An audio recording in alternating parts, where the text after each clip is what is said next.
Someone with a narcissistic personality disorder is usually self-centered, self-absorbed, and generally only think about themselves. They lack empathy for others. That's just one of the hallmark traits. But are they able to love when all they do is think about and stay completely focused on themselves, how they're feeling, and what they want? That's what we're talking about today, the narcissist love language, what that looks like, and how we'll know the difference between love and their narcissistic love. But first, hi, I'm Jen Grice, author of the book You Can Survive Divorce. I help to guide women to survive and thrive and become stronger after divorce. You can find out more about me and my ministry and gain all the assistance you need to survive your divorce at jengrice.com. Keep in mind that if you're a male watching this video, I'm a female coach who coaches women. So my videos are written with women in mind. It's really nothing against you, and I don't believe all men are narcissists, so you don't have to take any of this personally. It's not about you. If you're dealing with a female narcissist, just change the pronouns to fit your situation. Thank you for your understanding. Ladies, a huge red flag is reading the narcissist dating profile that says, I want to feel how I will treat you. To the naive person, you may see that as, oh, how sweet, he's going to treat me well and wants to be treated the same way, when in reality, he only wants to be treated well. He'll treat you well at first out of obligation, because who would date somebody who treats you poorly right away? But really, his love is selfish, and he's only worried about how he's going to be treated.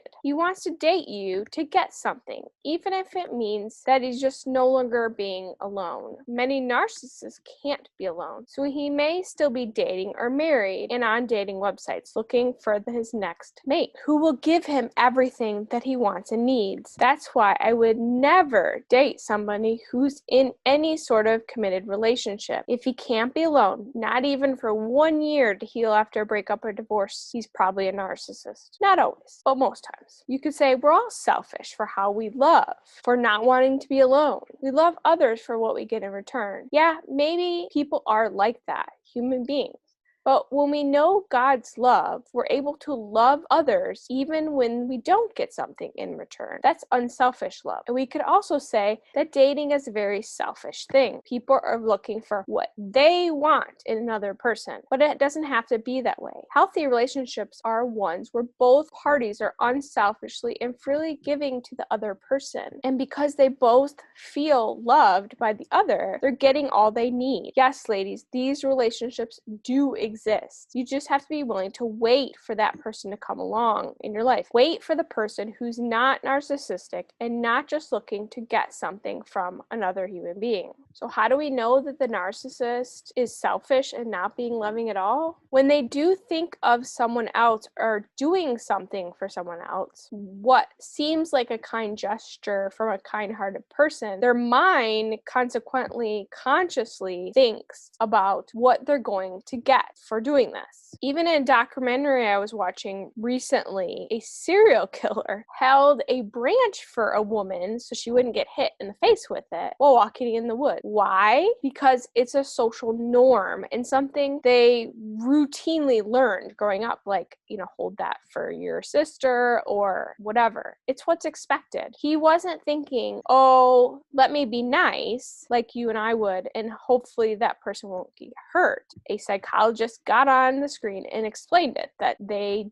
do it out of routine, not genuinely caring about another person. This is a serial killer who kills women. He's not being kind and loving, even holding that branch. It's usually because he doesn't want to seem like a bad person. He has to cover up the bad with something good, like holding the branch. Many people with cluster B personality disorders don't think like you and I do. Not all the personality disorders are bad. Some are very good people. Not all kill or want to harm other people.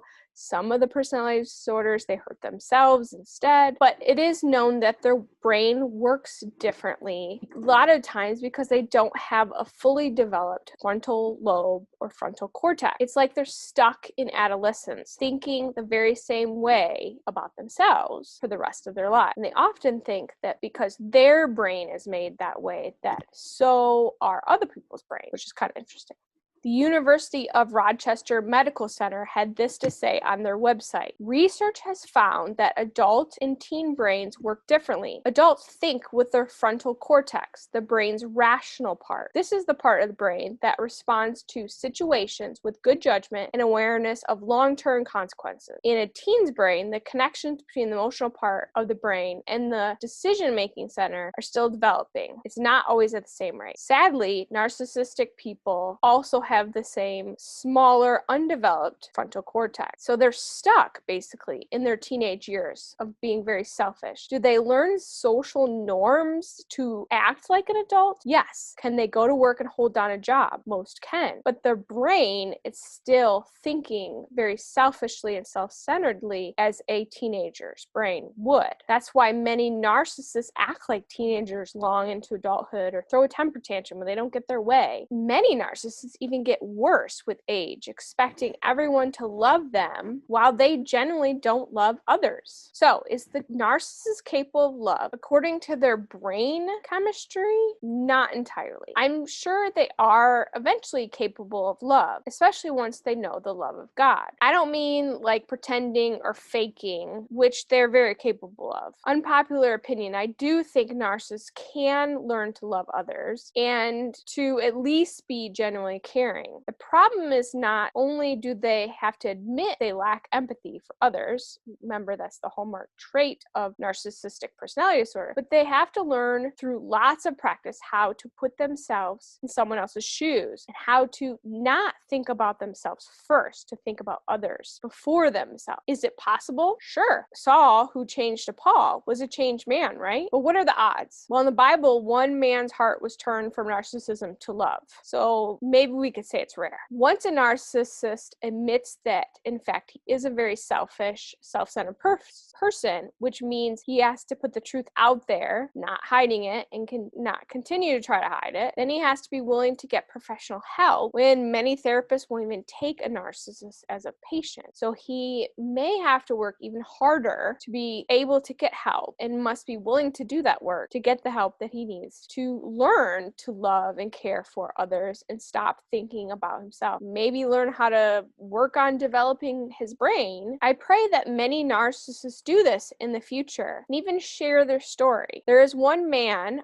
here on YouTube that is doing just that. I applaud him and the work he's doing to help others, especially women who are naive to believe a narcissist loves her, has empathy for her, when most times they do not. That's what he shares and how he's learning from admitting that he's a narcissist and that he was willing to get the help. I think from what I remember from the videos, he is in a committed, loving, or at least a committed relationship. So good for him. So to wrap this up, have you been fooled to think a narcissist loved you, had empathy for you, was doing things out of the kindness of his heart? Or have you seen how the narcissist mainly was only doing things out of an obligation or to get something in return? I'd love to hear your story. If you need more resources to survive and thrive outdoors, please check out the link to my ministry's Amazon store in the links below. You'll find a number of abuse recovery and divorce books, as well as t-shirts and self-care items to help you to be emotionally healthy. I hope I've supported you in some way today. We'll talk more about divorcing a narcissist and what that looks like in upcoming videos, so be sure to subscribe and click that notifications bell so you don't miss new videos when they're uploaded. I hope to see you in the next video. God bless.